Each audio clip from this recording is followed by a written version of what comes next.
The foreign ministers of South Korea, the U.S., and Japan have met for the second time in less than a month to discuss the U.S. Secretary of State's third visit to North Korea.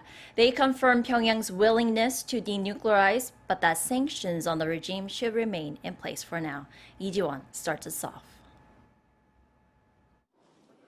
U.S. Secretary of State Mike Pompeo said that on his third trip to Pyongyang on Friday and Saturday, he and officials there reaffirmed North Korea's willingness to denuclearize. But he said until that happens, economic sanctions on the regime will remain in place. The secretary was speaking Sunday at a joint press conference in Tokyo after meeting with his South Korean and Japanese counterparts Kang Kyung-hwa and Taro Kono, with whom he shared the results of his North Korea trip. But first, let me make clear. North Korea reaffirmed its commitment to complete denuclearization.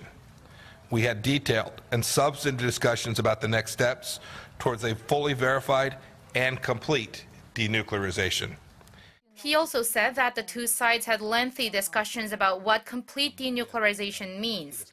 The North, he said, acknowledged that the scope of the process is broad, but it did not challenge the notion that it has to denuclearize completely. The North Koreans also reportedly understand that denuclearization makes no sense in the absence of verification, and that verification will happen. Pompeo indicated that there has been progress, but progress alone, he said, does not justify relaxing the existing sanctions. We need to work on those efforts simultaneously. And so it is absolutely the case that there are places where there will be things that take place along the way that help achieve the security assurances that the North Koreans need and improvement in the peaceful relations between our two countries during the time that denuclearization is taking place. But the economic sanctions are a different kettle of fish altogether. Pompeo said the world will see continued enforcement efforts by the United States and stressed that all nations need to fully implement the UN security resolutions until final, fully verified denuclearization occurs.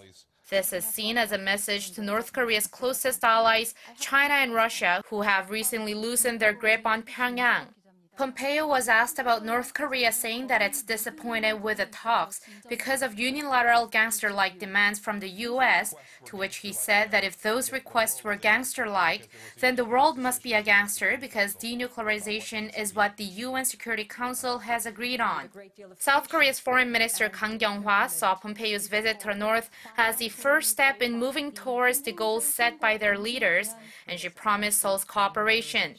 And we expect these to be followed up by further constructive and productive negotiations between the U.S. and North Korea, and the Republic of Korea stands ready to provide whatever assistance is needed to move the dialogue along.